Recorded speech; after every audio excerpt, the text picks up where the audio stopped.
నమస్తే, welcome to special debate. Pahalgam ఉగ్రదాడిపై భారత్ ప్రతీకారం ఎలా ఉండబోతోంది?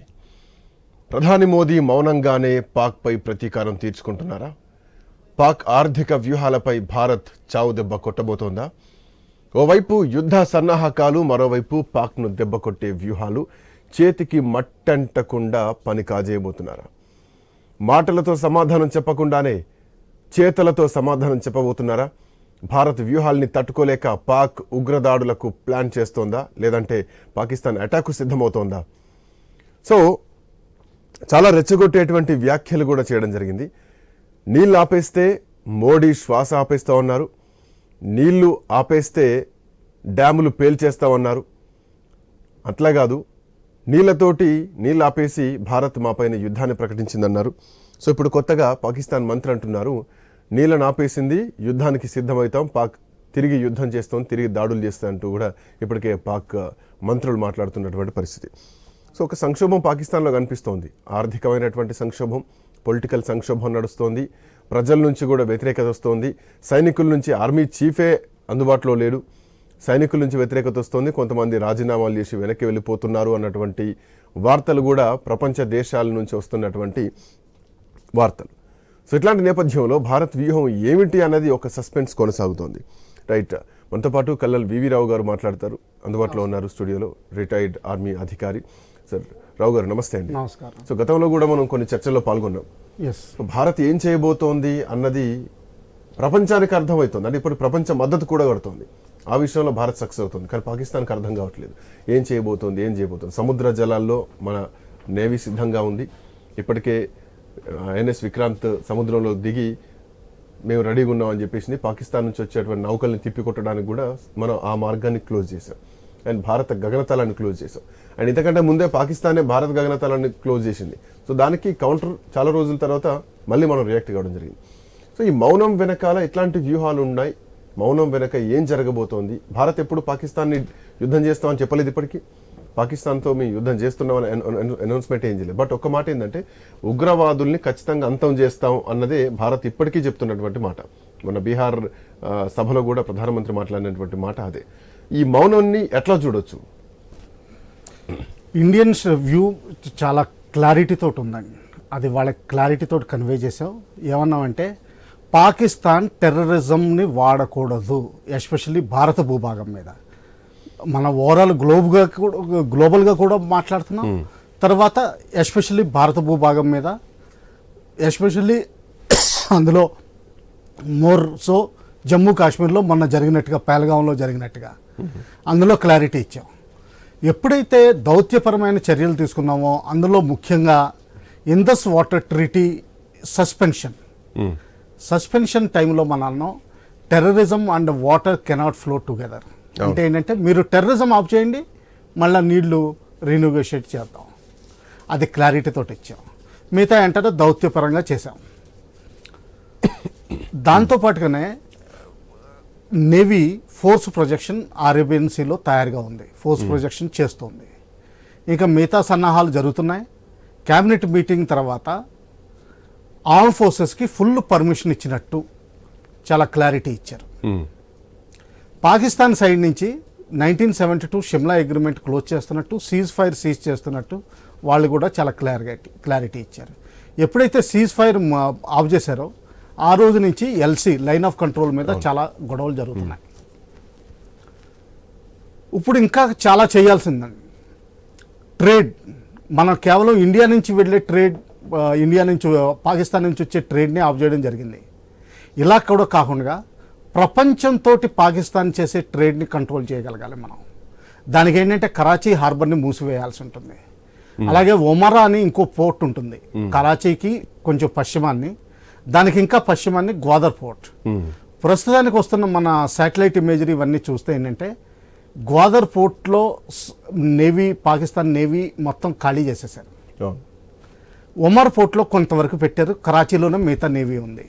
అంటే ఏంటంటే బలూచిస్తాన్ గొడవల వల్ల వాళ్ళు బహుశా గ్వాదర్ పోర్ట్ ఖాళీ చేసినట్టు మనం అనుకోవచ్చు. కానీ మన నేవీ ఏంటంటే ఇప్పుడు వరకు ప్రాపర్గా అనౌన్స్ చేయలేదు పాకిస్తాన్ తోటి ట్రేడ్ క్లోజ్ చేస్తున్నామని. ఆ ట్రేడ్ ఎప్పుడైతే అనౌన్స్ చేస్తుందో అది ఫ్లీట్ ఇంప్లిమెంట్ చేయగలుగుతుంది. అది మనం ఇంకా చేయాల్సి ఉంది. ఈ విధంగానే ఇంకా చాలా అంటే FATF అని ఒకటి ఉంది. అది అంతకుముందు ఉగ్రవాద చర్యలకు ఎవరైతే ఫైనాన్సింగ్ చేస్తున్నారో వాళ్ళని గ్రే లిస్ట్లో పెట్టేది, గ్రే అండ్ బ్లాక్ లిస్ట్లో రైట్. పెట్టేది. అవును అవును. ఆ గ్రే లిస్ట్లో గతంలో కూడా పాకిస్తాన్ ఒకసారి గ్రే లిస్ట్ లోకి వచ్చింది. 5 years ఉంది. అవును, 5 years. ఆ 5 years ఏ అప్పు దొరికేది కాదు. దాన్ని కష్టంతో వాళ్ళు బయట తీసుకొచ్చారు. One of the reason why Indian resistance front అని గ్రూప్ పేరు ఇవ్వడం దీని గురించే. ఆ LET JEM సపోర్ట్ చేయట్లేదు, అది ఇండిజినియస్ అని చెప్పి ఆ గ్రే దాంట్లోంచి కష్టంతో బయటకు వచ్చారు. దానివల్లే మొన్న IMF లోన్ శాంక్షన్ అయింది. ఒకవేళ మనం మళ్ళా గ్రే లిస్ట్లోకి తీసుకెళ్ళగలిగితే IMF లోన్స్ ఇంకా శాంక్షన్ అవ్వవు. పబ్లిక్ ఏజెన్సీస్ ఏవి శాంక్షన్ చేయవు, ఇంటర్నేషనల్ ఏజెన్సీస్. ఇంకా నెక్స్ట్ అంటారా? అంటే సార్ ఇప్పుడు అంటే ఆర్థిక పరిస్థితి తీసుకొచ్చారు. పాకిస్తాన్ ఇతర దేశాలు కానీ లేదంటే అంతర్జాతీయ బ్యాంకుల నుంచి IMF వంటి సంస్థల నుంచి అప్పుగా తీసుకుంటా ఉంటారు, విదేశీ అప్పులు తీసుకుంటా ఉంటారు. బట్ సాధారణంగా ఇది US $లో ఉంటుంది. మళ్ళీ తిరిగి చెల్లించడానికి పాకిస్తాన్కి విదేశీ కరెన్సీ కూడా అవసరం ఉంటుంది. బట్ ఇప్పుడున్నటువంటి పరిస్థితుల్లో పాకిస్తాన్ ఆర్థిక పరిస్థితి ఏమిటి? అండ్ చైనాతో కూడా వీళ్ళు ఆర్థికంగా ముడిపడి ఉంది. CPEC, China Pakistan economic corridor. So చైనాతో లింకప్ అయినటువంటి పరిస్థితుల్లో పాకిస్తాన్ ఇప్పుడు ఒక రకంగా చెప్పాలంటే ఒంటరైతున్నటువంటి పరిస్థితి. అండ్ మోర్ ఓవర్ ఏంటంటే భారత్కి అన్ని దేశాలు, ప్రపంచ దేశాలన్నీ కూడా మద్దతు కూడగడుతున్నాయి. సో ఆర్థిక పరంగా పాకిస్తాన్ ఇప్పటికీ కుదేలవుతోంది, స్పష్టంగా తెలుస్తుంది. సో ఇప్పుడు పాకిస్తాన్కు అప్పులు పుట్టేటువంటి పరిస్థితి కూడా లేదు. సో చైనాతో ఎట్లాంటి సిచ్యువేషన్స్ ఉంటాయి? ఎందుకంటే చైనాకు మనకు కూడా బ్రహ్మపుత్ర నది డ్యాములు కడతామని చెప్పేసి వాళ్ళు అన్నారు. దాన్ని మనం అబ్జెక్ట్ చేయడం జరిగింది.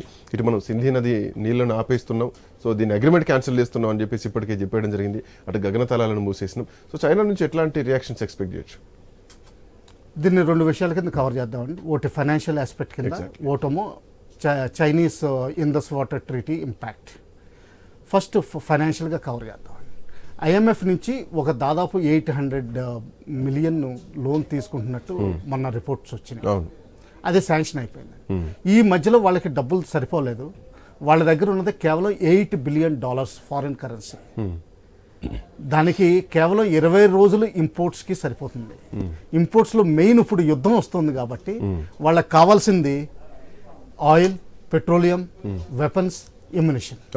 దాన్ని కవర్ చేసే అంత పరిస్థితి వాళ్ళ దగ్గర లేదు. రెండోది చూసుకోవాల్సింది ఏంటంటే చైనా కూడా ట్రంప్ యాక్షన్స్ వల్ల 245% ట్యాక్సేషన్లో ఉన్నారు ఎక్స్పోర్ట్స్కి. దానివల్ల వాళ్ళ దగ్గర కూడా డాలర్స్ తగ్గిపోయినాయి. సో అంటే ఏంటంటే ఇప్పుడు ఒకవేళ చైనా నిజంగా హెల్ప్ చేయాలని చేసినా కానీ వాళ్ళు రన్మిన్బి అంటే చైనీస్ కరెన్సీ ఇస్తారు. ఈ చైనీస్ కరెన్సీ వాడుకోవాలి, లోకల్గా వాడుకోవాలి తప్పితే కానీ బయట వాడడానికి పెద్ద ఉపయోగం ఉండదు. అలాగే పాకిస్తాన్ కరెన్సీ వాడాలి. డాలర్స్ వచ్చే అవకాశం చాలా తక్కువగా ఉంది. సో ఫైనాన్షియల్గా ఏమైందంటే ప్రపంచ దేశాల్లో ఏకాకి దాదాపు అయిపోయింది. అంటే IMF లోన్ విషయంలో కూడా ఓటింగ్ ఉంటుంది, రైట్? ఓటింగ్ ఉంటుంది, ఓటింగ్ సిస్టమ్ ఉంటుంది, శాంక్షన్ ఉంటుంది, ఓటింగ్ సిస్టమ్ ఉంటుంది. బట్ ఇప్పుడున్నటువంటి ప్రకారంలో ఉగ్రవాదాన్ని భారతదేశం ప్రధానంగా లేవనెత్తితే ప్రపంచ దేశాలన్నింటినీ ఏకం చేస్తున్నటువంటి టైంలో భారతదేశం పాకిస్తాన్కు వ్యతిరేకంగా ఓటింగ్ వస్తే కనుక ఖచ్చితంగా పాకిస్తాన్కు వచ్చేటువంటి ఆర్థిక సోర్సెస్ క్లోజ్ అయిపోతాయి. 100% క్లోజ్ అయిపోతాయి. ఎవరు లోన్స్ ఇవ్వడానికి వీలు పడతారు. ఎగ్జాక్ట్లీ. కానీ దానికి టైం పడుతుందని, అంత తొందరగా రేపు మన్నాడు అయ్యే అవకాశం కాదని. ఎందుకంటే డాక్యుమెంటరీ ఎవిడెన్స్ ఇవన్నీ ప్రొడ్యూస్ చేయాల్సి ఉంటుంది. వాళ్ళు కూడా ఇన్స్పెక్షన్కి వస్తారు. అండ్ ఈ నిధులు దేనికి వాడుతున్నారు అన్నది కూడా ఒక పాయింట్.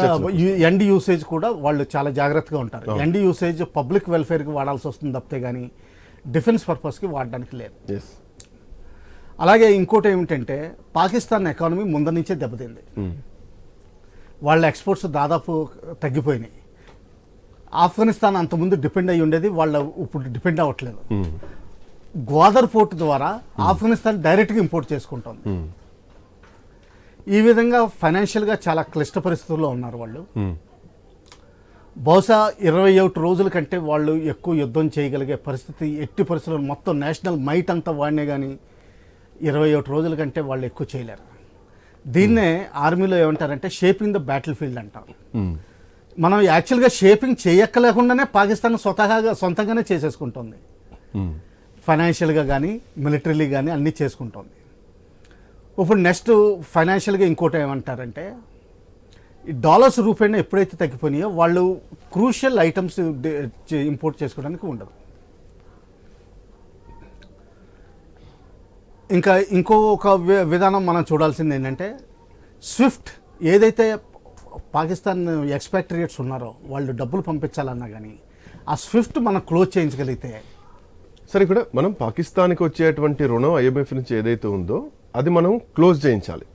సో వ్యతిరేకంగా మనం ఓటేస్తే గనక ఉగ్రవాద దేశంగా ప్రూవ్ చేస్తే Pakistan will be in the grey list again. But ఇప్పటి వరకు పాకిస్తాన్కు వ్యతిరేకంగా భారతదేశం దగ్గర ఖచ్చితమైన ఆధారాలు ఉన్నాయా లేదా అన్నదో ప్రశ్న. ఈ పహల్గాం దాడి దర్యాప్తు ఇప్పటికే నడుస్తోంది, ఎన్ఐఏ దర్యాప్తు కూడా నడుస్తోంది. ఎన్ఐఏ దర్యాప్తు సరిపోతుందా, లేదంటే పాకిస్తాన్ డిమాండ్ చేస్తున్నట్టు రెండింటి మధ్యలో మ్యూచువల్ గా ఇంకెవరైనా అంతర్జాతీయ ఇన్వెస్టిగేషన్ ఏమైనా జరపాల్సినటువంటి అవసరం ఉంటుందా? సో అట్లాంటిది మనం బేస్ చేసుకొని మన దర్యాప్తును బేస్ చేసుకొని మన పాకిస్తాన్కి వచ్చేటువంటి నిధులను అయితే ఆపలేని పరిస్థితి ఉంటుంది కదా. ఒకవేళ నిజంగా మనం అంత ఎఫెక్టివ్ కాలేకపోయినా కానీ పర్వాలేదండి. ఇప్పటికే పాకిస్తాన్ ఆల్మోస్ట్ దిగ్బంధంలోకి వచ్చేసింది, అది మనం గ్యారంటీడ్గా తీసుకోవచ్చు. ఇంకా సీపెక్ అంటారో వాళ్ళు ఇస్తున్న సీపెక్ కారిడార్ ద్వారా చైనా నుంచి సామాన్లు మొత్తం వాళ్ళ మీద డిపెండ్ అవ్వాల్సి ఉంటుంది. ఎప్పుడైతే కరాచీ మనం పోర్ట్ క్లోజ్ చేసేస్తామో కేవలం చైనా మీద ఆధారపడాల్సి ఉంటుంది. అటు ఇరాన్ నుంచి ఏమీ హెల్ప్ రాదు, ఇటు ఆఫ్ఘనిస్తాన్ నుంచి హెల్ప్ రాదు, ఇటు బంగ్లాదేశ్ నుంచి హెల్ప్ రాదు. బై ఎయిర్ కూడా వెళ్ళడానికి లేదు, ఎందుకంటే బంగ్లాదేశ్ నుంచి ఏమన్నా తీసుకెళ్ళాలి పాకిస్తాన్ ల్యాండ్ చేయాలంటే అది కూడా సాధ్యం కాదు.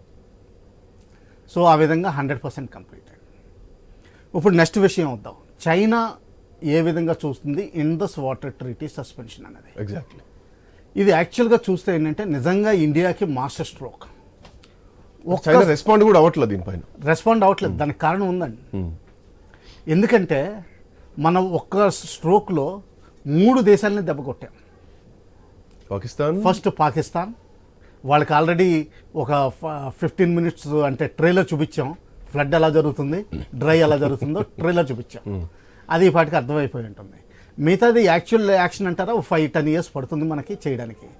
In any case even if ఏదైనా రిసైజ్ చేయాలన్నా కానీ రీనెగోషియేషన్ జరుగుతుంది. ఇప్పుడు నెక్స్ట్ కంట్రీ మనం ఇంపాక్ట్ చేసింది ఏంటంటే బంగ్లాదేశ్. ఫరక్కా బ్యారేజ్ నుంచి మన గంగా నది నీళ్లు మనం వదులుతున్నాం. అది ఆల్రెడీ కన్స్ట్రక్ట్ అయిపోయి ఉంది, అది మన కంట్రోల్లో ఉంది. అది ఏ రోజున కావాలంటే మనం బంగ్లాదేశ్కి నీళ్లు ఆఫ్ చేయగలం.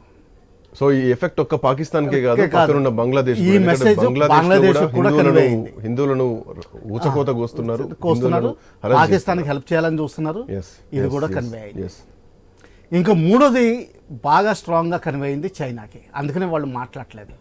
ఎప్పటి నుంచో మనం రైజ్ చేస్తున్నాం. ఈ బ్రహ్మపుత్ర నది మీద చుట్టూరు తిరిగి మన అస్సాంలోంచి ఎంటర్ అయ్యి బంగ్లాదేశ్లో పద్మా నది అంటారు, అక్కడికి వచ్చేసరికి చైనాలోనేమో శాంగ్పో అంటారు, మన ఇండియాలో బ్రహ్మపుత్ర అంటాం. ఈ నది ఎక్కడైతే బంగ్లాదేశ్లో కలుస్తుందో మొత్తం బంగ్లాదేశ్ బ్రహ్మపుత్ర మీద డిపెండెంట్. చైనా వాళ్ళు బ్రిడ్జెస్ కట్టి చాలా పెద్ద బ్రిడ్జెస్, అంటే ప్రపంచంలోనే అంత కెపాసిటీ ఎక్కడా లేని హైడ్రో ఎలక్ట్రిక్ డ్యామ్స్ ఇవన్నీ కడుతున్నారు. తర్వాత కెనాల్స్ కూడా కడుతున్నారు. మన ఇండియా కొన్నిటికి అబ్జెక్ట్ చేసింది, ఎందుకంటే డ్యామ్స్ ఎంత సైజ్ అంటే అది టెక్నికల్లీ ఇన్ఫీరియర్ అయితే ఒక్కసారి మన ఇండియాలో ఫ్లడ్స్ వచ్చేస్తాయి, మొత్తం అస్సాం ఇంపాక్ట్ అవుతుంది, అక్కడ ఉన్న ఐలాండ్ విలేజెస్ అన్నీ ఇంపాక్ట్ అవుతాయి, బంగ్లాదేశ్ ఇంపాక్ట్ అవుతుంది. తర్వాత ఒకవేళ వాళ్ళు వాటర్ రిలీజ్ చేయకుండా ఉంటే మన అగ్రికల్చర్ ఇంపాక్ట్ అవుతుంది. సో అంటే ఏంటంటే మనకి డేటా షేరింగ్ కావాలి, రెగ్యులర్ ఇన్ఫ్లో ఎంత ఉంది, అవుట్ఫ్లో ఎంత ఉంది, దాని కంట్రోల్ ఎలా చేయాలని మనం చైనాని అడుగుతున్నాం ఎన్నో సంవత్సరాల నుంచి. దీని గురించి ఒక ట్రీటీ చేసుకుందామని వాళ్ళు ఇప్పటి వరకు ముందరకు రాలేదు. ఎప్పుడైతే ఇండస్ వాటర్ ట్రీటీ సస్పెన్షన్లో పెట్టామో ఇది చైనాకి నిజంగా ఒక బుద్ధి చెప్పినట్టే పాఠం, ఎందుకంటే వాళ్ళు కూడా చేసుకోవాల్సిన అవసరం ఉంది. ఒకవేళ వాళ్ళు ఏదైనా సరే ఇండస్ వాటర్ ట్రీటీ మీద మాట్లాడితే పాకిస్తాన్కి సపోర్ట్లో మనకు ఒక పాయింట్ దొరికింది, బ్రహ్మపుత్రం మీద మీరు వెంటనే చేయండి అని. ఎగ్జాక్ట్లీ. సో ఆ విధంగా ఇది మంచి మాస్టర్ స్ట్రోక్. దీంతో పాటుగానే ప్రపంచంలోనే ఇది నిజంగా మాస్టర్ స్ట్రోక్, ఎందుకంటే ఈస్టర్న్ యూరోప్ అండ్ రష్యా దేశంలో మధ్యాల్లో కూడా నదులు చాలా క్రిస్ క్రాస్ అవుతూ ఉంటాయి. దాని మీద కూడా గ్లోబల్గా వాటర్స్ గురించి దీని గురించి డిస్కషన్ అవుతుంది. మనం ఐడియల్ వే చూపించాం. ఎస్, అగ్రిమెంట్ చేసుకుందాం, అందరూ ఐడియల్గా వాడుకుందాం. సో భారత్ సింధు ట్రీటీ ఆపిన effect not only to the Pakistan, overall ప్రపంచం మొత్తానికి కూడా ఇది ఇంపాక్ట్ ఉంటుంది, ఫ్యూచర్లో ఇంపాక్ట్ ఫ్యూచర్ ఇంపాక్ట్ ఉంటుంది. బట్ సార్ ఇంకొకటి ఇక్కడ కొన్ని అంశాలు పరిగణలోకి వస్తున్నాయి. ఏదైతే పెహల్గాం ఉగ్రవాద దాడి జరిగిందో ఈ దాడి తర్వాత ఖచ్చితంగా ఏదో చేస్తోంది భారత్, బట్ ఏం చేస్తుందో ఎవరికి అర్థం కావట్లేదు. సో ఆఫ్ కోర్స్ అంటే మీరు ఆర్మీలో ఉండొచ్చారు కాబట్టి ఎట్లాంటి ఆలోచనలు ఉంటాయో మీరు అంచనా వేయగలుగుతారు, బట్ సామాన్య ప్రజానికం మాత్రం అంచనా వేయలేరు. ఆఫ్ కోర్స్ అది మేము అడగం, మీరు చెప్పాల్సిన అవసరం కూడా లేదు, ఎందుకంటే that something internal matter. So ఏం చేస్తారన్న ఉత్కంఠ మాత్రం ఉంటుంది. బట్ ఒక చర్చలు మాత్రం విపరీతంగా నడుస్తున్నాయి. ఇప్పటికే పాకిస్తాన్ మంత్రి కూడా ఒక కమెంట్ చేస్తున్నారు, సింధు నది జలాలను ఆపేశారు, మేము తిరిగి యుద్ధం చేస్తాం, దాడి చేస్తాం అని చెప్పేసి. సో పాయింట్ ఏంటంటే రెండు అణ్వాయుధాలు ఉన్నటువంటి దేశాలు, అండ్ పాకిస్తాన్ దగ్గర కూడా అణ్వాయుధాలు ఉన్నాయి. ఇవి ఎక్కడి నుంచి వచ్చాయి? అమెరికా నుంచి వచ్చాయి. సో అక్కడ పాయింట్ ఏంటంటే ఒకవేళ ఉగ్రవాదుల చేతికి ఈ అణ్వాయుధాలు, ఫస్ట్ థింగ్ ఒకటి క్లారిఫై చేద్దామండి. అణ్వాయుధాలు అమెరికా ఇవ్వలేదు పాకిస్తాన్కి. పాకిస్తాన్లో కొంతమంది సైంటిస్టులు దొంగతనంగా వేరే కంట్రీస్లో న్యూక్లియర్ రియాక్టర్స్లోను వీటిలోనూ జాయిన్ అయ్యి పనిచేసి అక్కడి నుంచి డిజైన్స్ కాపీ చేసి స్మగ్లింగ్ చేసి తీసుకొచ్చారు. అందుకని వాళ్ళ టాప్ సైంటిస్ట్ మీద చాలా ఆంక్షలు వచ్చినాయి. ఆయన మొన్న పోవడం కూడా జరిగింది. మిగతాదంతా చైనా ఇచ్చింది. చైనా డైరెక్ట్గా ఇవ్వకుండా, ఎందుకంటే చైనా కూడా న్యూక్లియర్ సప్లయర్ గ్రూప్లో పార్ట్. PL-15 కూడా చైనా నుంచి వచ్చింది. ఈ చైనా ఏం చేసిందంటే నార్త్ కొరియాకి ఇచ్చింది. నార్త్ కొరియా నుంచి ఇక్కడికి వచ్చినాయి. సో బేసికలీ స్మగ్లింగ్ రూట్ ద్వారా, దొంగతనం ద్వారా వీళ్ళు క్రూడ్గా కట్టగలిగారు. వీళ్ళది ఎంత టెక్నాలజీ ఎంత రిఫైన్డ్ అన్నది చాలా డౌట్ఫుల్. సెకండ్ థింగ్ ఏంటంటే దీనికి వాడే స్విచ్చెస్ ఇవన్నీ కొన్ని ఉంటాయండి. ఆ స్విచ్చెస్ అన్ని వెస్టర్న్ టెక్నాలజీ.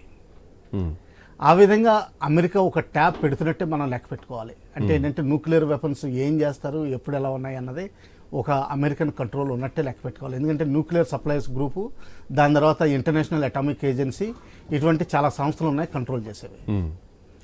తర్వాత న్యూక్లియర్ వెపన్స్ అన్నవి అంత ఈజీ కాదండి వాడడం. ఎందుకంటే రివర్స్ సగం వెస్టర్న్ రివర్స్ అన్ని పాకిస్తాన్ వెళ్తున్నాయి, అల్టిమేట్లీ సింధు నదిలోనే కలుస్తున్నాయి. అంటే మన దేశంలో ఏది చేసినా వాళ్ళకి కూడా ఇంపాక్ట్ ఉంటుంది. ఆ విధంగా ఇంకోటి గ్రహించాలి. మూడోది గ్రహించాల్సింది ఏంటంటే మన దగ్గర ట్రైడ్ క్యాపబిలిటీ ఉంది, అది పాకిస్తాన్కి లేదు. ట్రైడ్ అంటే by land, by sea, by air. Okay, మనం లాంచ్ చేయగలిగే కెపాసిటీ ఉంది. అందులో ఏంటంటే సీ కెపాసిటీ ఏంటంటే న్యూక్లియర్ సబ్మెరీన్ ఒక నెల రోజుల పాటు సముద్రంలో దాక్కుని న్యూక్లియర్ వెపన్స్ తర్వాత కూడా వాడగలదు. ఓకే ఓకే, ఇది కేవలం 5 దేశాలకే ఉంది కేపబిలిటీ ప్రపంచంలో. అది మనకు ఉందండి. ఆల్రెడీ మనకున్న 2 సబ్మెరీన్స్ సముద్రంలో ఎక్కడో దాక్కున్నాయి. సో ఎక్కడున్నాయి ఎవరికి తెలియదు. అవును, శత్రువు పసిగట్టలేని పరిస్థితులు ఉన్నాయి. శత్రువు కూడా పసిగట్టలేని పరిస్థితి, ఎందుకంటే టెక్నాలజీ పెరిగింది కదా. ఆ టెక్నాలజీ ఎంత పెరిగినా కానీ దానికి కౌంటర్ ఉంటుందని, దానికి కౌంటర్ ఉంటుంది. సో మన వాళ్ళు కూడా చాలా తెలివిగా చేసుకుని ఉంటారు. అది ఎక్కడుందో, లేక హార్బర్లోనే ఉందో అది కూడా తెలియదు. సో ఆ విధంగా వాడచ్చు. తర్వాత దానికి సైలెంట్గా ఉండే కెపాసిటీ కూడా ఉంది. అంటే ఇంజిన్ స్విచ్ ఆఫ్ చేసుకుని కూడా ఉండగలిగే కెపాసిటీ ఉంది, సిగ్నేచర్ జనరేట్ చేయకుండా. దీన్ని సిగ్నేచర్ అంటాం. ఆ సిగ్నేచర్ జనరేట్ చేయకుండా ఉండే కెపాసిటీ. ఇంకా ఇండియా ఏం చేస్తుంది అన్నది ఏంటంటే దీన్ని నేషనల్ మైట్ వాడుతుందని. నేషనల్ మైట్ అన్నది ఏంటి? అన్ని విధాలుగా, అంటే గవర్నమెంట్ దగ్గర ఏ డిపార్ట్మెంట్లు అయితే ఉన్నాయో అన్ని డిపార్ట్మెంట్లు వాడచ్చు. నేను అదే కొన్ని సజెషన్స్ ఇస్తున్నాను. అంటే ఏంటంటే ఇప్పుడు ఎడ్యుకేషన్ మినిస్ట్రీ ఉందండి. అవును, అంటే మనం ఏవి ఉపయోగం లేదనుకుంటాం. అంటే పాకిస్తాన్ దృష్టిలో మనం చేయగలిగింది ఏంటంటే శారదా విద్యాపీఠం ముజఫరాబాద్లో ఏదైతే ఉందో దాని యూనివర్సిటీ స్టార్ట్ చేసేయండి. ఈ రోజుని అనౌన్స్ చేసేయండి. టెంపరీలీ శ్రీనగర్లో కానీ ఇటు జమ్మూలో కానీ పెట్టచ్చు. ఇది ఒక స్టెప్, వాళ్ళకి ఇంపాక్ట్ వస్తుంది. అంటే ఏంటంటే మనం శారదా విద్యాపీఠం తిరిగి తీసుకుంటున్నామని. సెకండ్ థింగ్, ఈ స్విఫ్ట్ అంటే ఇంటర్నేషనల్ మానిటరీ ట్రాన్సాక్షన్స్ అన్ని స్విఫ్ట్ అనే ఒక వెస్టర్న్ ఆర్గనైజేషన్ ద్వారా తయారవుతాయి. అక్కడ మనం బ్లాక్ చేయగలిగితే పాకిస్తాన్కి రావాల్సిన ఎక్స్పాట్రియేట్స్ డబ్బులు, ఆ డబ్బులు అసలు మొత్తం ఫైనాన్సెస్ జీరో అయిపోతాయి వాళ్ళే. తర్వాత ఏంటంటే పాకిస్తాన్ కరెన్సీ టెర్రరిజంకి వాడుతున్నాం కాబట్టి మొత్తం పాకిస్తాన్ కరెన్సీ ఇండియాలో వాడడానికి కానీ లేకుండా చేస్తే చాలా మంచిది. ఓకే, అది ఫైనాన్స్ మినిస్టర్ చేయగలదు. అలాగే కామర్స్ మినిస్ట్రీ ఆల్రెడీ చేసింది. మన ఇండియా నుంచి ఎక్స్పోర్ట్ అవ్వాల్సిన టమాటోస్ ఎక్స్పోర్ట్ అవ్వట్లేదు. ఈ విధంగా మనం ఆలోచించవచ్చు. ఇంకా మిలిటరీలీ ఏ విధంగా చేస్తుంది అన్నది అంటే ఏంటంటే దీన్ని ఏమంటారంటే మేము షేపింగ్ ద బ్యాటిల్ ఫీల్డ్ అంటాం. అంటే ముందరే అన్ని విధాలుగా పడిపోయేటట్టు ఉండి కేవలం లాస్ట్ మినిట్లో ఆర్మ్ ఫోర్సెస్, ఎందుకంటే ఇది last weapon of the state, exactly అప్పటి వరకు వాడమని. ఇందులోనే భాగం కింద యూపీలో ఉన్న నేషనల్ హైవేస్ మీద Indian air force air craft వాడడం, ల్యాండ్ చేయడం, టేక్ ఆఫ్ చేయడం చేస్తున్నారు. దీనివల్ల మెయిన్ ఇంపాక్ట్ ఏంటంటే పాకిస్తాన్కి ఎయిర్పోర్ట్స్ మీద దాడి చేసే అవకాశం ఉంది. మిసైల్ గ్రిడ్ రెఫరెన్సెస్ ఇవన్నీ ఉంటాయి కాబట్టి తెలుస్తుంది. సపోజ్ మన ఎయిర్పోర్ట్స్ డ్యామేజ్ అయినాయి అనుకోండి, మనకి ఇంకా ఎయిర్పోర్ట్స్కి తక్కువ లేదు, ఎందుకంటే రోడ్స్ అన్ని ఖాళీ చేసి మనం వాడేస్తాం. ఆ ఇంపాక్ట్ ఉంటుంది. అది చాలా భయం పెడుతుంది పాకిస్తాన్కి. పాకిస్తాన్ అంటారా, వాళ్ళకి ఒకటే రోడ్డు ఉంది, north south Lahore to Karachi road ఒకటే. ఆ రోడ్డు మనకు మొత్తం తెలుసు, వాళ్ళు అది తిరిగి చేయలేరు. బట్ ఇంకొక చర్చ బలంగా వస్తుంది. అంటే ఇది భారతదేశం నుంచి వస్తున్నటువంటి వార్త కాదు, పాకిస్తాన్ మీడియా నుంచి కొన్ని కథనాలు వస్తున్నాయి. ఇజ్రాయెల్ ఇంటెలిజెన్స్ వర్గాలు ఒక 20-25 మంది వరకు భారతదేశానికి వచ్చారు. సో భారతదేశానికి మద్దతుగా వాళ్ళు వర్క్ చేస్తున్నారు. అంటే గాజాలో ఎట్లా అయితే చేశారో అట్లా పాకిస్తాన్ సంబంధించినటువంటి వెపన్స్ని ట్రాక్ చేయడానికి ఇజ్రాయలీ వ్యవస్థను భారతదేశంలో వాడుతున్నారు, వాళ్ళు శ్రీనగర్లో దిగారు అని పాకిస్తాన్ చేస్తున్నటువంటి ఆరోపణ. సో ఇది పాకిస్తాన్ మీడియా నుంచి వస్తున్నటువంటి ఆరోపణ. అంటే అఫ్కోర్స్ ఇజ్రాయెల్తో మనకు సత్సంబంధాలు ఉన్నాయి. సో ఆ విషయంలో అంటే ఇప్పుడు ప్రస్తుతానికి ఉన్నటువంటి యుద్ధ వాతావరణంలో ఇజ్రాయెల్ అంత టైం తీసుకొని భారతదేశానికి టైం కేటాయించే ఛాన్సెస్ ఉన్నాయా? ఉన్నాయి, 100% ఉంది. ఎందుకంటే ఇంటర్నేషనల్గా ఇంకోటి తప్పు నడుస్తుందండి, కాకపోతే ఇప్పుడు ప్రస్తుతం మనం డిస్కస్ చేయొద్దు దాన్ని. ఇంటర్నేషనల్గా ఏమవుతుందంటే దేశాలన్నీ 2 పార్ట్ల కింద విడిపోయినాయండి. ఒకటి pro Palestinian, oblique pro Pakistan, రెండోదేమో pro American, Israeli, Indian nexus. ఈ విధంగా కొన్ని రోజుల తర్వాత ఇంకా మొదలైంది, ఇప్పుడే ఇది ఒకటి మొదలవుతుంది, తర్వాత డిస్కషన్ చేసుకున్నాం. ఇజ్రాయెల్ మనకు 100% మద్దతు ఇస్తుందని అది మనకి తెలుసు. అంతకుముందు కూడా మిసైల్ సప్లై చేయడం జరిగింది, ఎలక్ట్రానిక్ వార్ఫేర్ సప్లై చేయడం జరిగింది, ఇదంతా చేస్తుంది. అలాగే వాళ్ళకి కొన్ని high top and Gaza technical system ని ఇక్కడ ఉపయోగించిన పెద్ద ఆశ్చర్యపోవాల్సిన అవసరం లేదు. వాళ్ళకి ఐరన్ డోమ్ అని ఒకటి ఉంది. దాదాపు ఎన్ని రాకెట్స్ వాడినా కానీ బహుశా 1 or 2% కంటే ఎక్కువ టార్గెట్ని చేరుకోలేవు. వాళ్ళకి ఆ కెపాసిటీ ఉంది. ఇదంతా సోఫిస్టికేటెడ్ టెక్నాలజీ వాడాల్సి వస్తుంది. Radars and counter rockets technology వాడాల్సి వస్తుంది. అది మనకి చాలా వరకు ఇస్తున్నట్టు మనం అనుకోవాలి. అలాగే ఇజ్రాయెల్ దగ్గర టాప్ అండ్ మొబైల్ ఇన్స్ట్రుమెంట్స్ని హ్యాక్ చేసే సాఫ్ట్వేర్స్ ఉన్నాయి. అవి వాళ్ళు ఆల్రెడీ చేస్తూ ఉండొచ్చు. సో దానివల్ల ఏంటంటే వాళ్ళు ఏదైనా ప్రైవేట్ కన్వర్జేషన్స్ మొబైల్ మీద చేస్తే మాత్రం మనకి ఎలక్ట్రానిక్ వార్ఫేర్ ద్వారా మనకు వచ్చేస్తుంది. తర్వాత ఇంకోటి ఏంటంటే చైనా నుంచి శాటిలైట్ ఫోన్స్ వాళ్ళు తీసుకొస్తున్నట్టు మనకి చాలా రిపోర్ట్స్ వచ్చినాయి, ఇంక్లూడింగ్ పహల్గామ్ టెర్రరిస్టులు కూడా ఇవి వాడినట్టు. Yes, exactly. అంటే నేను ఎన్ఐఏ కూడా ఆ అంశాన్ని బయటపెట్టింది. ఈ శాటిలైట్ ఫోన్స్లో ఏమవుతుందంటే ఈ శాటిలైట్ ద్వారా మనం మొబైల్ టవర్ని ఎలా వాడతామో ఈ మెసేజెస్ అన్ని ఎన్క్రిప్ట్ చేసి చిన్న బర్స్ట్ కింద చేసి ఆ బర్స్ట్ని వదులుతారు, అది శాటిలైట్ రిఫ్లెక్ట్ చేస్తుంది. ఈ బర్స్ట్ని పట్టుకోవాల్సి వస్తుంది. అంటే ఏంటంటే చాలా హై లెవెల్ ఆఫ్ టెక్నాలజీ కావాలి దీన్ని ఇంటర్సెప్ట్ చేయడానికి. బట్ ఉగ్రవాదులు అంత టెక్నాలజీ వాడుతున్నారంటే ఇది ఆశ్చర్యం కలిగింది. ఇది రేడియో సెట్ అండి, ఇది యాక్చువల్గా మనకు కమర్షియల్గా కూడా దొరుకుతుంది. ఇప్పుడు మామూలుగా హ్యాండ్ సెట్స్ చాలా కాస్ట్లీ ఉంటాయి, 2 lakhs 3 lakhs అలాగ ఉంటాయి. అంతకుముందు కూడా 94 ఈజీ కానీ ట్రాకింగ్ డిఫికల్ట్ కానీ మనకు ఆ టెక్నాలజీ ఉందండి. కాకపోతే ఏంటంటే టెక్నాలజీ ఉన్నాక ఎందుకు ఇంత సమయం పడుతుంది సార్? ఆల్మోస్ట్ 10 days అయిపోయింది. వాళ్ళు ఎలక్ట్రానిక్ సిగ్నేచర్ తయారు చేయట్లేదండి, అసలు సైలెంట్గా వెళ్ళిపోయారు, సైలెంట్ అయిపోయారు.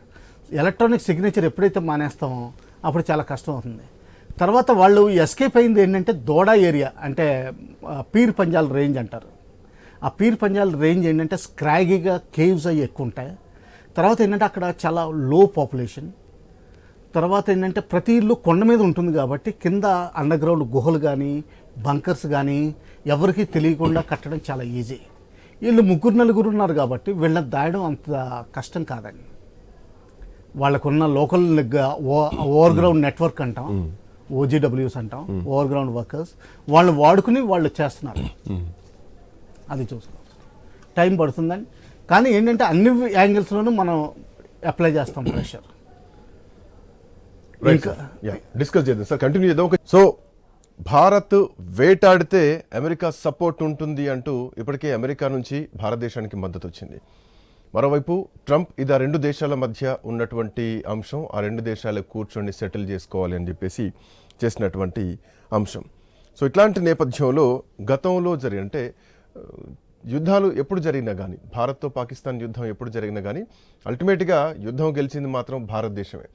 సో ఇట్లాంటి నేపథ్యంలో ఇప్పుడు మళ్ళీ యుద్ధానికి కాలు దూవుతోందా పాకిస్తాన్? యుద్ధాన్ని రెచ్చగొడుతోందా? యుద్ధం చేయాలని తహతహలాడుతోందా? బట్ మన వైమానిక దళం, మన నావీ దళం చూస్తే ఇప్పటికే పాకిస్తాన్ వెన్నులో వణుకు పుట్టింది. తో పాటు ప్రపంచం మొత్తం మీద పాకిస్తాన్ ఏకాకి చేయాలన్నటువంటి ఉద్దేశం మాత్రమే ఇక్కడ ప్రధానంగా కనిపిస్తోంది. రైట్, కల్నల్ వివి రావు గారు మనతో పాటు చర్చలో మాట్లాడుతున్నారు. వివి రావు గారు, కొన్ని డాట్స్ మనకు కనిపిస్తున్నాయి. ఏది ఉగ్రదాడి ఆర్టికల్ 370, ఫస్ట్ ఆఫ్ ఆల్ 370 రద్దు తర్వాత పాకిస్తాన్ పిఓకే తప్పితే మిగతా కాశ్మీర్, జమ్మూ కాశ్మీర్లో ఎన్నికలు జరిగాయి, ప్రశాంతంగా జరిగాయి. కాశ్మీర్ చాలా ప్రశాంతంగా ఉంది, అక్కడ మార్కెట్ పెరిగింది, వ్యాపారం పెరిగింది, అక్కడ స్థానికులకు కూడా కొంత ఉపాధి పెరిగింది. అట్లాంటి పాకిస్తాన్ ప్రశాంతంగా ఉండడానికి వీల్లేదు. పాకిస్తాన్ ఎప్పుడూ మండుతున్న ఒక కాష్టం లాగానే ఉండాలని చెప్పేసి ఇప్పుడు పాకిస్తాన్ నుంచి ఉగ్రవాదులు చేస్తున్నటువంటి పాయింట్. కాశ్మీర్ ఎప్పుడూ మండుతున్న కాష్టం లాగానే ఉండాలని చేసినాయి. సో ఎప్పుడైతే తెహూర్ రానా హుస్సేన్ని భారత్ హ్యాండ్ ఓవర్ చేసుకుందో ఆ తర్వాత ఈ స్టేట్మెంట్లు పెరిగినాయి. ఆ తర్వాత నుంచి ఒక్కొక్కటి పరిణామాలు పెరుగుతాయి. తెహూర్ రానా ఎప్పుడైతే భారత్లో హ్యాండ్ ఓవర్ చేసుకున్నారో అప్పుడే ఉగ్రదాడి జరగవచ్చు అని చెప్పేసి ఇంటెలిజెన్స్ వర్గాలు కూడా చెప్పడం జరిగింది. సో దీని వెనకాల ఒక కుట్రకోణం తెహూర్ రానాకి ఏమైనా లింకప్ అయి ఉండే అవకాశం ఉండొచ్చా? పాకిస్తాన్ ఈ ఉద్దేశంతో ఏమైనా చేస్తుంది అనుకోవచ్చా? తెహూర్ రానాది కేవలం 26 నవంబర్లో మన ఇండియాలో జరిగిన బాంబే అటాక్ మీదే ఫోకస్ ఉందండి. అలా కూడా కాకుండా ఆయన చాలాసార్లు, దాదాపు 27 సార్లు వచ్చినట్టు రిపోర్ట్స్ మనకి ఉన్నాయి. ఇండియా వచ్చి చాలామందిని తీసుకొచ్చి రెక్కి చేయించి వీడియోలు తీసుకుని అన్నీ చేసినట్టు ఉన్నాయి. కానీ దానికంటే అంతకంటే ఇంపాక్ట్ లేదు. యాక్చువల్గా ఏమైందంటే పాకిస్తాన్ డెస్పాండెన్సీ స్టేజ్కి వచ్చేసింది. ఈ అసీం మునీర్ పాకిస్తాన్ ఆర్మీ చీఫ్ ఎవరైతే ఉన్నారో ఈయన పాత చీఫ్ బాజ్వాకి ఈయనకి చాలా తేడా ఉంది. పాత చీఫ్ బాజ్వా ఏంటంటే కొంచెం బ్యాలెన్స్డ్ మనిషి, ఈయన కొంచెం ఎక్స్ట్రీమ్ మనిషి. తర్వాత ఈయనకి ఇంకోటి ఏమొచ్చిందంటే ఇమ్రాన్ ఖాన్ గారికి ఈయనకి గొడవ అయింది. ఈయన DGISIగా ఉండగా. సో అక్కడి నుంచి మొదలయ్యి పొలిటికల్ సిచ్యువేషన్ చాలా వర్స్ అయిపోయింది. ఆయన ఇమ్రాన్ ఖాన్ గారిని దించేయడం, మైనార్టీని ప్రైమ్ మినిస్టర్ చేయడం, ఇదంతా జరిగింది. పొలిటికల్ ఇన్స్టెబిలిటీ 100% గ్యారంటీడ్ అయింది. ఎప్పుడైతే బలూచిస్తాన్లో ట్రైన్ అంబుష్ అయ్యి 238 పీపుల్ పోయారో అది పాకిస్తాన్ ఆర్మీకి విపరీతమైన దెబ్బ తగిలింది. ఆ రోజున ఇమ్మీడియట్లీ వితిన్ 6 hours రాత్రి 10 వాళ్ళ స్టేట్మెంట్స్ వచ్చినాయి, ఇది ఇండియా చేయించిందని. ఆ విధంగా, కానీ దాని తర్వాత దానికి ప్రోగ్రెస్ ఎక్కువ కనిపించలేదు. ఆ తర్వాత కొన్ని విపరీతమైన స్టేట్మెంట్లు వచ్చినాయి. ఇండియా తాలిబాన్ తోటి అగ్రిమెంట్స్ చేసుకుంటోంది, తెరికే తాలిబాన్ పాకిస్తాన్ని, బలూచిస్తాన్ని ప్రోత్సహిస్తుంది, ఈ విధమైన స్టేట్మెంట్లు కూడా వచ్చినాయి. దాని తర్వాత ఇంకోటి ఏమైందంటే వీళ్ళ ఎకానమీ ఎప్పుడైతే దెబ్బతిందో వీళ్ళకి సడన్గా ఇంటర్నేషనల్గా రికగ్నిషన్ ఒకటే వస్తుంది, ఏంటంటే ఇండియా పాకిస్తాన్ బ్రాకెటింగ్ చేయడం. ఇంకా మూడోది ఏంటంటే ఈయన DGISI కింద ఉండగా ఒక ఫండమెంటలిజం బంగ్లాదేశ్లో రేజ్ చేయాలని చెప్పి ఆయన చాలా ఎఫర్ట్స్ చేశారు, చాలా ఫోకస్ చేశారు. అది సక్సెస్ఫుల్ అయ్యారు లాస్ట్ ఇయర్ 24లో. ఉన్న గవర్నమెంట్ని పడగొట్టేసి ఫండమెంటలిజం తీసుకురాగలిగారు. దాంతో ఆయన కాన్ఫిడెన్స్ పెరిగింది. ఇప్పుడు ఆయన అనుకునేది ఏంటంటే పాకిస్తాన్ ఇలాగ ఉండాలంటే కాశ్మీర్ ఇష్యూ ఉండాల్సిందే. కాశ్మీర్ ఇష్యూ ఎప్పుడైతే పోయిందో పాకిస్తాన్ ఆర్మీ రెలవెన్స్ పోయింది. పాకిస్తాన్ ఆర్మీ రెలవెన్స్ ఎప్పుడు పోయిందో Pakistan army chief non entity అయిపోతారు. సో దీనివల్ల ఆ డెస్పాండెన్సీ స్టేజ్లో ఈ యాంటీ ఇండియా టైరైడ్ మొదలుపెట్టారు.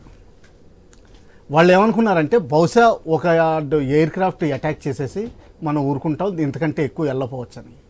కానీ మనం ఇంకా ఎప్పుడైతే ఎక్కువ వెళ్ళడం మొదలుపెట్టామో వాళ్ళకి భయం వేస్తుంది. వాళ్ళు ఎక్స్పెక్ట్ చేయలేదు ఇది అంతే. సో 35A అండ్ 370, సో ఈ రెండిట 35A రద్దు చేస్తుందేమో అని చెప్పేసి ఒక్కొక్క వాదన బలంగా జరిగింది. సోషల్ మీడియాలో కూడా ఈ వాదన బలంగా వచ్చింది.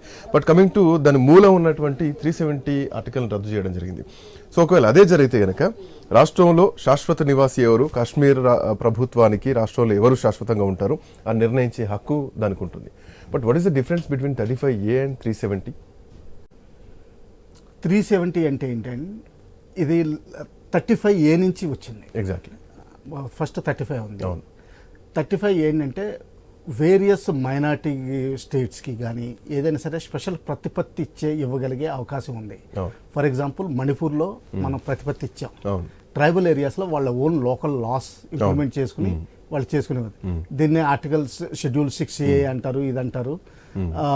చాలా డీటెయిల్స్గా ప్రస్తుతం కొంచెం రివైజ్ చేయాల్సి ఉందండి నాకు. ఎగ్జాక్ట్లీ. సెకండ్ థింగ్ ఏంటంటే ఆర్టికల్ 370 అన్నది ఏంటంటే ఎప్పుడైతే మనం యునైటెడ్ నేషన్స్లో ఈ కేసు పెట్టామో అప్పుడు ఏమన్నామంటే Jammu Kashmir can have its own అంటే లాస్. ఒకవేళ ఏదైనా సెంట్రల్ గవర్నమెంట్ పాస్ చేసినా కానీ వాళ్ళు మళ్ళీ తిరిగి పాస్ చేయాల్సి ఉంటుంది, లేకపోతే అది ఇంప్లిమెంట్ అవ్వదు. అలాగే వాళ్ళకు ఒక ఫ్లాగ్ కూడా ముందర ఉండేది, వాళ్ళకి ఫ్లాగ్ ఉండేది, వాళ్ళ ఓన్ అంటే ఇండిపెండెంట్ కంట్రీకి 50% ఇచ్చినట్టు ఉండేది. ప్రస్తుతానికి పాకిస్తాన్ ఆక్యుపైడ్ కాశ్మీర్కి అదే ప్రివిలేజెస్ ఇస్తుంది. వాళ్ళ చీఫ్ మినిస్టర్ని ప్రైమ్ మినిస్టర్ అంటారు, వాళ్ళకి సెపరేట్ ఫ్లాగ్ ఉంటుంది, గవర్నమెంట్ ఆఫ్ POK అంటారు. కానీ బడ్జెట్ అంతా యూటీ లాగా వస్తుంది, యూనియన్ టెరిటరీ లాగా వస్తుంది పాకిస్తాన్ నుంచి. ఈ ఆర్టికల్ 370 తీసేయడం వల్ల కాశ్మీర్ అసెంబ్లీ JNK అసెంబ్లీ మన ఇండియన్ లాస్ని ఏమీ కాన్ఫ్లిక్ట్ చేయగలిగే అవకాశం మొత్తానికి పోయింది. ఇంకా దాని తర్వాత ఇంకోటి ఏమొచ్చిందంటే ఆర్టికల్ 370 ఎప్పుడైతే తీయబడిందో దీనికి ఉన్న సెపరేట్ ప్రతిపత్తి అంటే ఏంటంటే స్పెషల్ స్టేటస్ మొత్తం పోయింది. ఇంకా ఇండియాలో పాండిచ్చేరి ఎలాగుందో, గోవా ఎలాగుందో అటువంటి యూనియన్ టెరిటరీగానే మిగిలిపోయింది.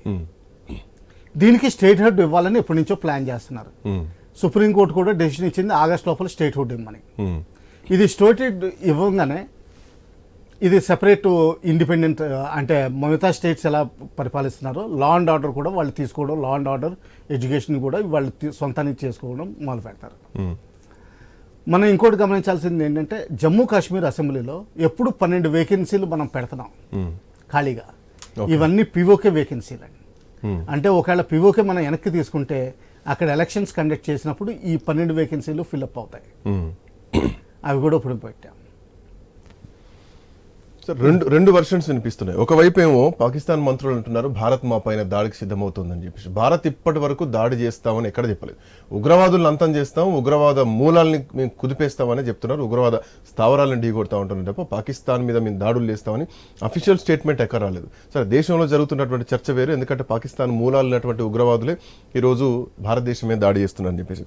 ఇప్పటికంటే భారతదేశానికి అటు రష్యా వ్లాదిమిర్ పుతిన్ సపోర్ట్ ఉంది, ఇటు ఇజ్రాయెల్ సపోర్ట్ ఉంది, అటు అమెరికా కూడా సపోర్ట్ ఇచ్చింది. ఒకవేళ భారత్ యుద్ధానికి దిగితే, భారత్ వేటాడితే, సింపుల్ చెప్పింది, ఇఫ్ హంట్ భారత్ స్టార్ట్ చేస్తే ఖచ్చితంగా అమెరికా మద్దతు ఉంటుందని చెప్పేసి అమెరికా అధికారులు చెప్తున్నారు, అమెరికా మంత్రిత్వ శాఖలు కూడా చెప్తున్నటువంటి పరిస్థితి.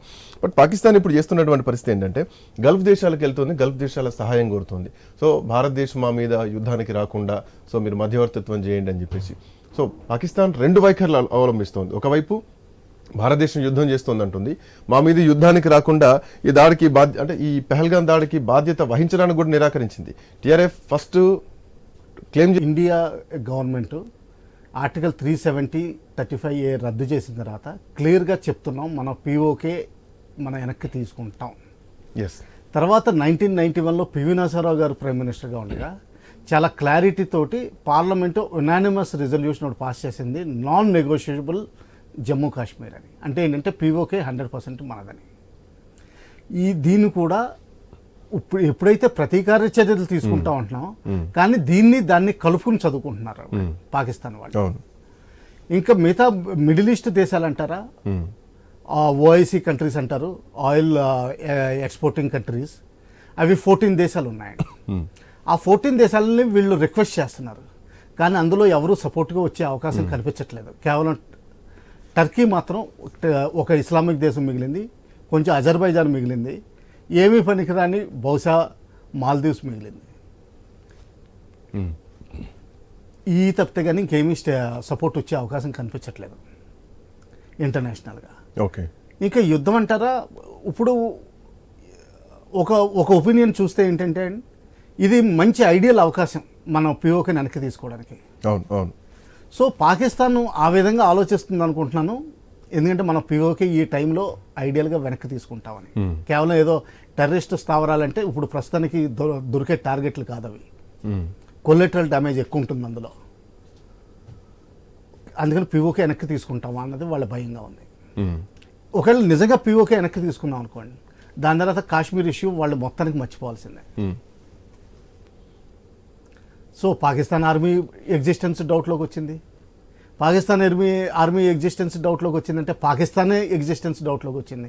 పాకిస్తాన్ ఎగ్జిస్టెన్స్ డౌట్లోకి వచ్చిందంటే బలూచిస్తాన్ సెపరేట్ అవుతుంది.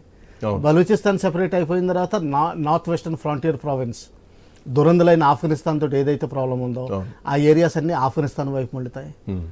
ఈ రెండు అయిన తర్వాత ఇంకా సింధ్ ఎలాగా ప్రాబ్లమాటిక్ వస్తుంది. సో మిగిలేదు ఇంకా పాకిస్తాన్, పంజాబ్. సో భారత్ మౌనం చాలా ఎఫెక్ట్ పడబోతుంది, చాలా ఇంపాక్ట్. మౌనం ఉండే కొలది వాళ్ళకి ఇంకా ఇంపాక్ట్. అవును, ఎందుకంటే క్లారిటీ, మేధావి మౌనం చాలా భయంకరం, చాలా భయంకరం. Silence is golden, exactly. Silence is more dangerous.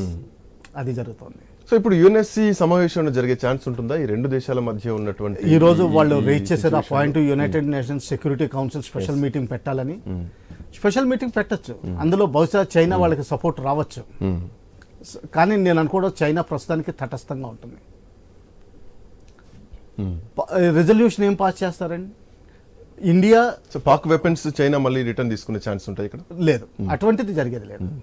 China ఇప్పుడు ప్రస్తుతం చైనా ఏం చేస్తుందంటే పాకిస్తాన్కి కావాల్సిన సపోర్ట్, అంటే మోరల్ సపోర్ట్ దగ్గర నుంచి weapon support, ammunition support, diplomatic support, అంటే యునైటెడ్ నేషన్స్లో వీటిలో సపోర్ట్ 100% ఇస్తుంది. కానీ డైరెక్ట్గా ఇదేంటిది పాకిస్తాన్ని ఖండించదు. ఇక్కడ ఇండియాలో జరిగిన టెర్రరిస్ట్ అటాక్ బ్యాడ్ అంటుంది, కానీ ఇండియాకి 100% సపోర్ట్ రాదు. ఈ విధంగా ప్రస్తుతానికి ఉన్న వాళ్ళ పాలసీ ఉంటుంది. ఇంకా రాను నిజంగా ఒకవేళ మనం పిఓకే వెనక్కి తీసుకురావాలని మనం ప్రయత్నం చేస్తే పాకిస్తాన్ తోటి యుద్ధం అనివార్యమే ఉంటుంది. పిఓకే వెనక్కి తీసుకోవాలన్నది కూడా దేశంలో జరుగుతున్న చర్చ తప్ప ప్రభుత్వం నుంచి ఇంతవరకు ఎవరు మాట్లాడలేదు. లాస్ట్ 5 years మాట్లాడిన దాన్ని బట్టి దానికి ఇప్పుడు అవలంబించుకుంటున్నారు. ఇప్పుడు రూట్ మ్యాప్ పడుతుందని అనుకుంటున్నారు. ఎందుకంటే వీళ్ళిద్దరూ లీడర్స్ ఎవరైతే ఉన్నారో మోడీ అండ్ అమిత్ షా, జనరల్గా వీళ్ళు చెప్పేది ఇప్పటి వరకు ఇటువంటి విషయాలు చేస్తూనే ఉన్నారు. ఆ విధంగా భయపడుతున్నారు. రిజల్యూట్ పొలిటికల్ లీడర్షిప్ ఒకటి వాళ్ళకి చాలా భయంగా ఉంది. ఇదే బహుశా NDA type, proper NDA type కోalition గవర్నమెంట్ అయితే అంత భయపడేవాళ్ళు కాదు. సార్, జనరల్గా పాకిస్తాన్ ఏ అంశాల్లో ఇప్పుడు భయపడుతుంది అనుకోవాలి? ఎందుకంటే మొన్న డే 1 అంటే మేడే రోజు కూడా ఇంటర్నేషనల్ బార్డర్ ఏదైతే ఉందో ఆ కథువా జిల్లాలో ప్రగ్యాల దగ్గర పాకిస్తాన్ పోస్టుల దగ్గర పాకిస్తాన్ రేంజర్లు కొన్ని కొత్త జెండాలను ఏర్పాటు చేశారు. ఆ తర్వాత వెంటనే మళ్ళీ వాటిని తీసేయడం కూడా జరిగింది. సో పాకిస్తాన్ ఏం చేసింది, తన సైన్యాన్ని, ఆయుధాలని భారతదేశానికి బార్డర్స్లో, సరిహద్దులో పిఓకేకి దగ్గరలో తీసుకొచ్చి మోహరించింది. అట్లాగే పాక్ వైమానిక దళం కూడా ప్రస్తుతానికి 3 యుద్ధ విమానాలను కూడా వాళ్ళు కూడా విన్యాసాలు చేస్తున్నారు. సో మనం చేస్తున్నాం, వాళ్ళు చేస్తున్నారు. సో మనం చేస్తే ఎంతవరకైనా చేయగలుగుతాం, బట్ వాళ్ళు చేస్తే ఎంతవరకు చేయగలుగుతారు, ఎంతవరకు డీజిల్ ఉంటుంది, ఎంతవరకు ఫ్యూయల్ ఉంటుంది అన్నది ఇక్కడ ఇంకో క్వశ్చన్ కనిపిస్తోంది. సో ఈ ట్రయల్స్ వెనకాల, ఈ విన్యాసాల వెనకాల పాకిస్తాన్ భయపడుతోంది అనుకోవాలా, లేదంటే అస్తిత్వం కోల్పోకుండా, ప్రజల్లో వ్యతిరేకత రాకుండా, ప్రభుత్వం పడిపోకుండా భారత్కి ధీటుగా సమాధానం ఇస్తున్నా అని చెప్పేసి మేకపోతు గాంభీర్యం అనుకోవాలి? మేకపోతు గాంభీర్యం అనుకోవాలండి ఒకటి. ఎందుకంటే ఆల్రెడీ బ్రేక్ ఇన్ వాళ్ళకి స్టార్ట్ అయింది. అవును, ఎందుకంటే 4 రిటైర్డ్ లెఫ్టినెంట్ జనరల్స్ని ఇమ్రాన్ ఖాన్ గారి దగ్గరికి పంపించడం, జైల్లో పంపించడం జరిగింది. వెళ్ళి మాట్లాడడం, మిమ్మల్ని బయటికి తీసుకొస్తాం, మీరు మాకు సపోర్ట్గా ఉండాలి అన్నట్టుగా నెగోషియేషన్స్ ఆల్రెడీ జరుగుతున్నాయి. ఆల్రెడీ 3 days నుంచి జరుగుతున్నాయి. అలాగే ఇమ్రాన్ ఖాన్ గారు జైల్లో ఉండి మరీ స్టేట్మెంట్ ఇచ్చారు. కాకపోతే ఏంటంటే ఆయన టైంలో కూడా ప్రో టెర్రరిజంగానే ఉన్నారు. ఇది బేసికలీ పాకిస్తాన్ సైక్లో ఉంది ప్రో టెర్రరిజం. సెకండ్ థింగ్ ఏంటంటే ఇండియా స్టేక్స్ రైజ్ చేసిందని చెప్పి పాకిస్తాన్ భయం వేస్తుంది. వాళ్ళు ముందర యాంటిసిపేట్ చేయలేదు. ముందర ఏమనుకున్నారంటే 2-3 అంటే మేము ఫ్లైట్స్ అంటాం, అంటే 2-3 విమానాలు వచ్చి ఏదో 2 బాంబులు వేసేసి వెళ్ళిపోతాయి, ఒక ఏరియా డిమాలిష్ అయిపోతుంది, క్లోజ్ అయిపోతుంది అనుకున్నారు. ఎప్పుడైతే స్టేక్స్ రైజ్ చేసిందో వాళ్ళకి విపరీతమైన భయం పుట్టుకుంది. ఎందుకంటే దీని ఇంపాక్ట్ ఎంతవరకు వెళ్తుందో చాలా డౌట్ఫుల్. బలూచిస్తాన్ వేరుపాటు కూడా అవ్వచ్చు. ఎందుకంటే నిన్న ఎవరో వెస్టర్న్ ట్వీట్స్ వచ్చినాయి, గోదర్ పోర్ట్లో ఒక షిప్ లేదు. ఇప్పుడు మన నేవీ వెళ్ళి ఆ గోదర్ పోర్ట్ ఆక్రమించుకుంది అనుకోండి, బలూచిస్తాన్ వేరుపాటు అయిపోతుంది. ఇండిపెండెన్స్ డిక్లేర్ చేసుకోవచ్చు. సూయి గ్యాస్ స్టేషన్ అని చెప్పి గోదావరికి 200 kilometers నార్త్లో ఉంటుంది. అక్కడి నుంచి గ్యాస్ పాకిస్తాన్ సప్లై అవుతుంది. దాన్ని బిఎల్ఏ వాళ్ళు అంటించేయడం జరిగింది. ఆ గ్యాస్ సప్లైస్ అయిపోయినాయి ప్రస్తుతానికి. అలాగే పాకిస్తాన్ ఆర్మీ ఏవైతే ఉందో బలూచిస్తాన్లో అది బోర్డర్ ఏరియాస్కి ఇటువైపు కదల్చడం జరిగింది. ఎప్పుడైతే అది కదల్చడం జరిగిందో అక్కడ ఆర్మీ వీక్ అయిపోయింది. సో ఆ విధంగా కూడా వాళ్ళకి చాలా విపరీతమైన భయం ఉంది. అందుకని చెప్పి ఇంకా లాస్ట్ మినిట్ డెస్పాండెన్సీ. తర్వాత ఇంకోటి ఏంటంటే మనం గ్రహించాల్సింది ఏంటంటే, నేను అనుకోవడం అంటే నా అంచనా ప్రకారం ప్రస్తుతానికి కౌంటర్ టెర్రరిజమే చూస్తాం మనం. బహుశా పీఓకే చూడొచ్చు, కానీ ఓవరాల్ జమ్మూ కాశ్మీర్ మీదే ఫోకస్ చేయొచ్చు మనం. కానీ పాకిస్తాన్ ఉద్దేశం ఏమవుతుంది, అప్పుడు జమ్మూ కాశ్మీర్ కాకుండా బయటకు కూడా తీసుకురావాలని చూస్తారు. ఎందుకంటే కేవలం జమ్మూ కాశ్మీర్ అయితే ఇక్కడ పాయింట్ అదే, ద డెడ్ ఎండ్ ఏందనేదే పాయింట్. ఇన్ని చేస్తున్నాం, ఇంత అష్టదిగ్బంధనం చేస్తున్నాం, సో ఇదే కరెక్ట్ టైం మీరు అన్నట్టు పిఓకేని మళ్ళీ తిరిగి ఆక్యుపై చేసుకోవడానికి దిస్ ద రైట్ టైం. ఎందుకంటే నెక్స్ట్ 15 yearsలో ఈ అవకాశం దొరకపోవచ్చు. నెక్స్ట్ 15 yearsలో ఈ ప్రపంచం బ్యాలెన్స్ ఎలా మారుతుంది. ఎందుకంటే యుఎస్ఏ వీకెన్ అవ్వచ్చు, చైనా పెరగచ్చు, రష్యా ఏ స్టేజ్లో ఉంటుంది, చాలా జరిగే అవకాశాలు ఉన్నాయి. మిడిల్ ఈస్ట్ కూడా మొత్తం మారిపోతుంది. వాళ్ళ ఆయిల్ మీద డిపెండెన్సీ తగ్గిపోతుంది. వాళ్ళందరూ కమర్షియల్ వాటి మీదకి, ఇన్వెస్ట్మెంట్స్ మీదకి మారారు. అంటే ఈ మౌనాన్ని ఇంకొక రకంగా చూడవచ్చు. ఎందుకంటే ఇప్పటికే పాకిస్తాన్ ఆర్మీ చీఫ్ చేస్తున్నారు, పాకిస్తాన్ మంత్రులు చేస్తున్నారు, కాశ్మీర్ మాదే అంటున్నారు, పిఓకే మాదే అని మాట్లాడుతున్నారు. మరోవైపు ఏదైతే అమర్నాథ్ యాత్రకు వెళ్ళేటువంటి రూట్లోనే ఇప్పుడు ఈ ఉగ్ర దాడి జరిగింది. సో నెక్స్ట్ రానున్నది జూలై 3-4 తారీఖు నుంచి ఆగస్టు 9 వరకు కూడా అమర్నాథ్ యాత్ర జరగబోతుంది. సో ఇప్పుడు భారతదేశం ఏ నిర్ణయం తీసుకున్నా మళ్ళీ ఉగ్రదాడులు జరిగే అవకాశాలు ఉండొచ్చు. ఆ మిస్ అయిన ఉగ్రవాదులు కూడా ఇంకా దొరికినటువంటి దాఖలాలు ఏం కనిపించట్లేదు. ఇంకెంతమంది ఉన్నారు, ఎంతమంది ఈ ఎంటర్ అయి ఉన్నారు భారతదేశంలో, ఎంత సర్వే చేశారు, ఎంత రెక్కి నిర్వహించారు. సో రానున్నది అమర్నాథ్ యాత్ర. సో ఇట్లా నేపథ్యంలో భారతదేశం మౌనం వెనక ఇట్లాంటిది కూడా ఒకటి ఉండొచ్చు అనుకోవచ్చా? ఈ రోజుని ఒక అంచనా ప్రకారం, దీన్ని ఓపెన్ సోర్స్ ఇంటెలిజెన్స్ అంటారు, ఆ ప్రకారం ఏంటంటే దాదాపు 100 మంది వరకు టెర్రరిస్టులు ఇండియాలో ఉన్నారు. సో మనం మాట్లాడేది కేవలం 4-5 గురించి. ఈ 4-5 గురించి పహల్గాంలో ఎవరైతే యాక్షన్ తీసుకున్నారో ఎగ్జాక్ట్లీ ఇందులో చాలా మందిని ఏరివేయడం జరుగుతుంది. ఇప్పుడు మొత్తం ఇంటెన్సిఫై చేసి బహుశా కొంతమంది వెనక్కి పారిపోయి కూడా ఉంటారు. ఈ విధంగా జరుగుతుంది. అమర్నాథ్ యాత్ర డైరెక్ట్గా ఇంపాక్ట్ ఉంటుంది. కానీ ఇండియా అమర్నాథ్ యాత్ర జరిపిస్తుంది కూడా, సేఫ్టీ కూడా జరిపిస్తుంది. ఎవరైనా వెళ్ళాలనుకుంటే, ఆంధ్ర నుంచి వెళ్ళాలనుకుంటే నిర్భయంగా వెళ్ళండి, రిజిస్ట్రేషన్ చేసుకుని వెళ్ళండి, ఏం జరగదు. ఎందుకంటే చేయాల్సిందే వాళ్ళు డ్యామేజ్ చేశారు, దీని తర్వాత చేయగలిగే అవకాశం లేదు. అది మాత్రం గుర్తుపెట్టుకోవాలి. దీంతో పాటుగానే ఇప్పుడు మిలిటరీ యాక్షన్స్ అంటే మనం ఎంతసేపు వెయిట్ చేస్తామన్నది మన ఇష్టం అండి. మనకి యాక్చువల్ క్యాంపెయినింగ్ సీజన్ ఏంటంటే అక్టోబర్ నుంచి డిసెంబర్. ఎందుకంటే అప్పుడు కోతలు ఇవన్నీ అయిపోయి కూల్గా టెంపరేచర్ ఉండి వెపన్స్ కూడా కరెక్ట్గా ఫైర్ చేస్తా మొత్తం ఐడియల్ టెంపరేచరు, ఐడియల్ ఎన్విరాన్మెంట్ దొరుకుతుందండి. చక్రం ఎత్తే సమయానికి కర్ణుడి మీద అర్జునుడు బాణం వేసినట్టు అలా ఉంటుంది. మనం ముందర తొందరపడక్కలేదు, అవకాశం మంది. వాళ్ళు ఇంకా డెస్పాండెన్సీలోకి వెళ్ళి ఇప్పుడు తప్పులు చేయడం మొదలు పెడతారు. గుమ్మడికాయ దొంగ భుజాలు తడుముకున్నట్టు ఇంకా అన్నీ తడుముకుంటూ ఉంటారు. అందుకనే వాళ్ళ స్టేట్మెంట్లు వేరువేరుగా వస్తున్నాయి. ఏది లేకపోతే ఒక లేడీని ఎంపీని నుంచోబెట్టి ఎక్కడో బాబ్రీ మసీద్ గురించి మాట్లాడుతున్నారు. గాజులు యోగి అంటే ఇప్పుడు నరేంద్ర మోడీని వదిలేసి ఫ్యూచర్లో యోగి ప్రైమ్ మినిస్టర్ అవుతాడన్న భయంతో యోగి గురించి మాట్లాడుతున్నారు ఆల్రెడీ. ఇది హిందూ ముస్లిం బ్రాకెటింగ్ చేయాలని చూస్తున్నారు. అంటే ఇండియాలో ఏమన్నా ప్రాబ్లమ్స్ వస్తాయా, ఒకవేళ వస్తే మనం వాటిని ఎక్స్ప్లాయిట్ చేయొచ్చు అనుకుని అది కూడా చేస్తున్నారు. రాను నా అసెస్మెంట్లో ఏంటంటే దీన్ని ఇండియా, ఇజ్రాయెల్, అమెరికన్ బ్రాకెటింగ్ కూడా చేస్తారు. అందుకనే హమాస్ని పాకిస్తాన్ తీసుకొచ్చారు. ఇది బ్రాకెటింగ్ చేయాలని చూస్తున్నారు. సరే మీరు చెప్పండి. అంటే సరే ఏ అంశాల్లో మనం పాకిస్తాన్ ఇప్పుడు ఆల్రెడీ సముద్ర మార్గంలో మనం ఉన్నాం, సముద్రాన్ని ఆక్యుపై చేసుకోవడానికి కూడా పాకిస్తాన్ నుంచి వచ్చేటువంటి షిప్స్ను కూడా రాకుండా అడ్డుకుంటున్నాం. సో మనం సముద్రంలో కూడా యుద్ధం చేయగలుగుతా ఉన్నారు. సబ్మరైన్లు కూడా ఎక్కడున్నాయో కూడా తెలియదు, చాలా సీక్రెట్గా ఉన్నాయి, సిగ్నేచర్ ఆఫ్ చేసుకొని ఇంజిన్ ఆఫ్ చేసుకొని కూడా ఉన్నాయని చెప్పేసి ఒక మాట చెప్తున్నారు. సో ఓవరాల్గా చూసుకుంటే కనుక భారతదేశం సైనిక చర్యకు సిద్ధంగా ఉంది. అండ్ మోరోవర్ ఏంటంటే సైనికులకు కూడా ఫ్రీ హ్యాండ్ ఇవ్వడం జరిగింది. సో ఈ ఫ్రీ హ్యాండ్ పాకిస్తాన్కి ఎట్లా భయం కల్పించింది? ఎందుకంటే ఇప్పటికీ ఎల్ఓసి దగ్గర కాల్పుల విరమణ ఒప్పందాన్ని తూట్లు పొడి చేసి కాల్పులు చేస్తున్నారు, మనం చూస్తూనే ఉన్నాం. సో దీనికి కౌంటర్గా కాల్పులు జరపొచ్చా?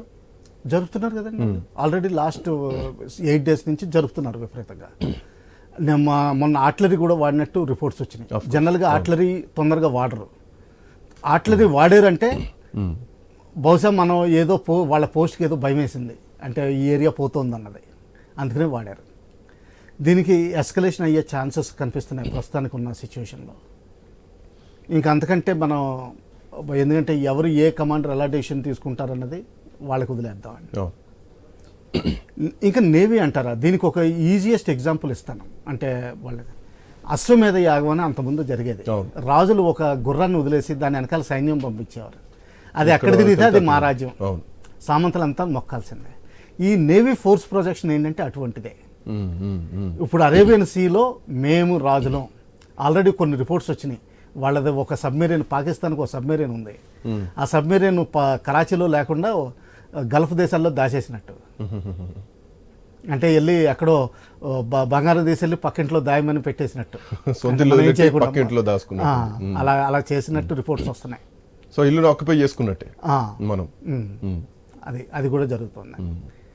సో ఎప్పుడేం జరుగుతుందో మనం వేచి చూడాల్సింది. Anyway, thank you so much. నమస్కారం. థ్యాంక్ యూ, చాలా వ్యాలిడ్ ఇన్ఫర్మేషన్ ఇచ్చారు ఐ న్యూస్ ప్రేక్షకులకి. సో మొత్తానికి భారత మౌనం వెనకాల భారీ వ్యూహం ఉన్నది అన్నది ఖచ్చితంగా కనిపిస్తోంది.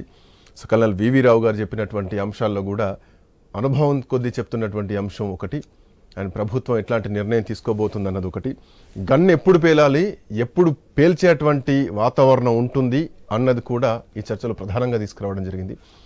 సో ఆ శబ్దం తొందరలోనే రాబోతోందా? ప్రపంచ దేశాలన్నింటినీ ఏకం చేసి భారత్ పాకిస్తాన్ని ఏకాకి చేసిన తర్వాత అసలు యుద్ధం అప్పుడు మొదలవుతుందా? సో ఇప్పటికే పాకిస్తాన్ వెన్నులో వణుకు పుట్టింది. ఆఖరికి సౌదీ అరేబియా మనకే అఫ్కోర్స్ టచ్లో ఉంది. సో గల్ఫ్ దేశాలకు సంబంధించి వాళ్ళ మద్దతు కూడా కోరుతోంది. సో మోడీని కాదని ఎంతవరకు పాకిస్తాన్కి ఎవరెవరు మద్దతు ఇస్తారని చూడాలి. ఆఖరికి అమెరికానే భారత్ వైపు ఉన్నటువంటి పరిస్థితి మనం స్పష్టంగా చూస్తున్నాం. సో చైనా కొంత న్యూట్రల్గా ఉన్నా కానీ చైనా మార్కెట్ చైనాకు భారత మార్కెట్ వెరీ ఇంపార్టెంట్, ఎందుకంటే అత్యంత వాణిజ్యపరమైనటువంటి దేశంగా ఉన్నటువంటి పరిస్థితి. సో చూద్దాం ఎట్లాంటి పరిస్థితులు ఉండబోతున్నాయి, యుద్ధం రాబోతుందా, యుద్ధ మేఘాలు కమ్ముకోబోతున్నాయా చూద్దాం. That's all for now. Next updates continue అయితే కీప్ వాచింగ్ ఐ న్యూస్.